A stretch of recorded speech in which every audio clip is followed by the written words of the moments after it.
Came from the mud. There's dirt on my hands. Strong like a tree. 네, 반갑습니다. 도도튜브의 위드파파입니다. 도도튜브 구독자님들 즐거운 주말 보내고 오셨나요?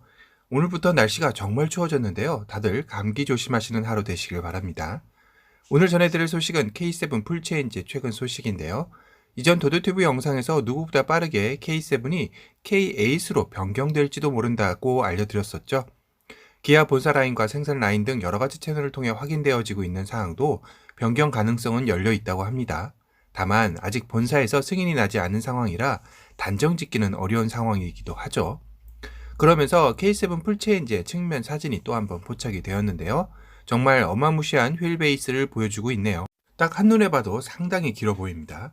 특히 이번 K7 풀체인지의 테일램프의 조명 라인이 그대로 다 보이는 모습도 포착이 되었습니다.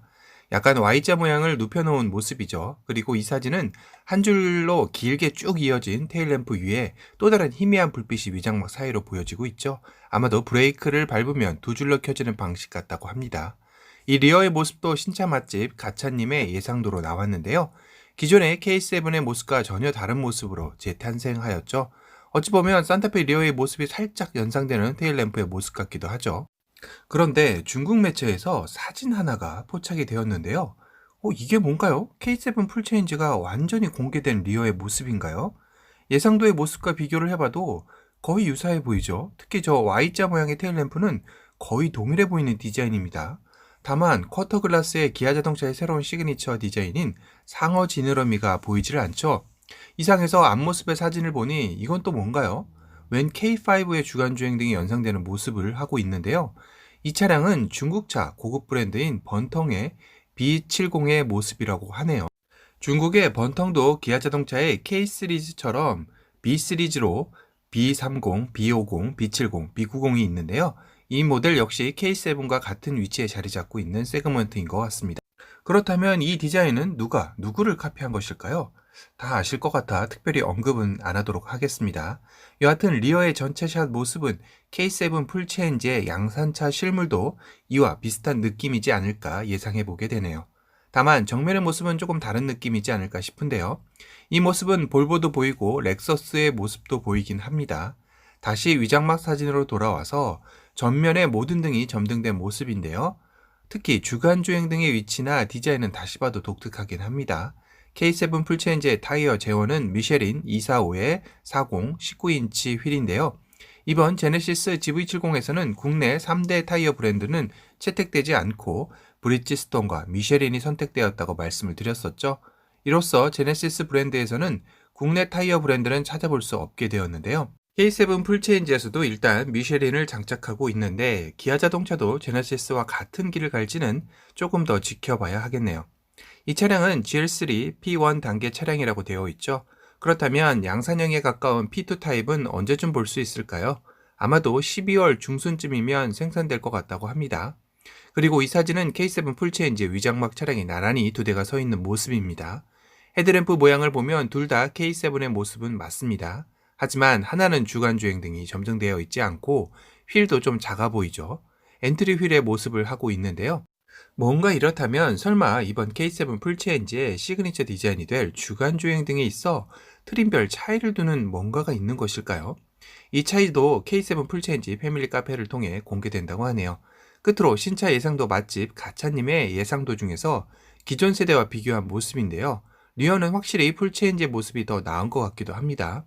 좀 더 스포티하고 세련된 느낌이 느껴지는데요. 특히 패스트백 느낌은 차량이 좀 더 역동적인 퍼포먼스를 연출해낼 것 같은 느낌마저 주고 있습니다. 영원한 라이벌 맞수 경쟁 차종인 더 뉴 그랜저와의 비교 리어 모습인데요. 어떠신가요? 더 뉴 그랜저는 전체적으로 캐릭터 라인이나 선들이 부드러운 반면 K7 풀체인지의 경우는 상당히 날카롭게 선들이 서 있는 느낌이죠. 이건 서로 호불호가 조금 있을 듯 합니다.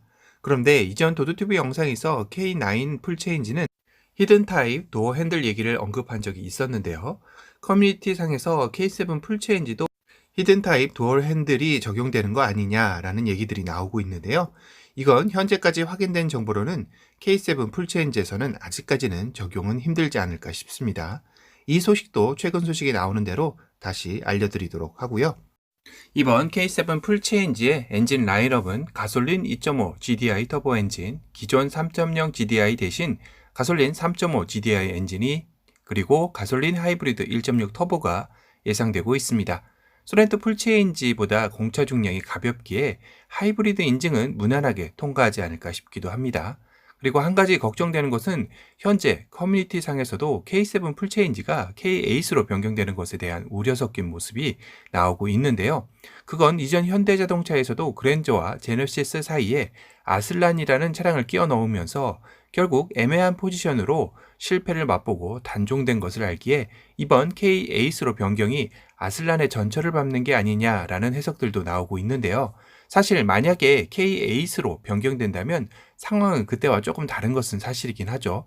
그때는 현대자동차의 시그니처 모델인 그랜저가 존재하고 있었고 그 위에 제너시스라는 새로운 고급 브랜드가 자리매김하고 있는 상황에 약간은 뜬금맞은 아슬란이 차량을 우겨 넣으면서 시장의 반응이 냉담했던 것이라고 보면 이번에는 K7이 존재하고 K8이 추가로 나오는 것이 아닌 아예 K8으로 변경되는 시나리오라 조금은 다른 상황이긴 하죠.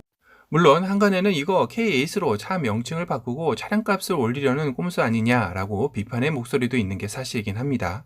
과연 기아자동차는 이런 비판의 여론 속에서 어떤 선택을 하고 해법을 찾게 될지 궁금해지기도 하는 시점이네요. 오늘은 내년도 3월에서 4월 출시를 목표로 하고 있는 K7 풀체인지의 최근 소식에 대해 리뷰를 해드렸습니다. 오늘 영상이 도움이 되셨다면 도도튜브 구독 알람 설정 부탁드리고요. 또 다른 신차 소식으로 찾아뵙겠습니다. 지금까지 도도튜브의 위드파파였습니다. 감사합니다. I'm with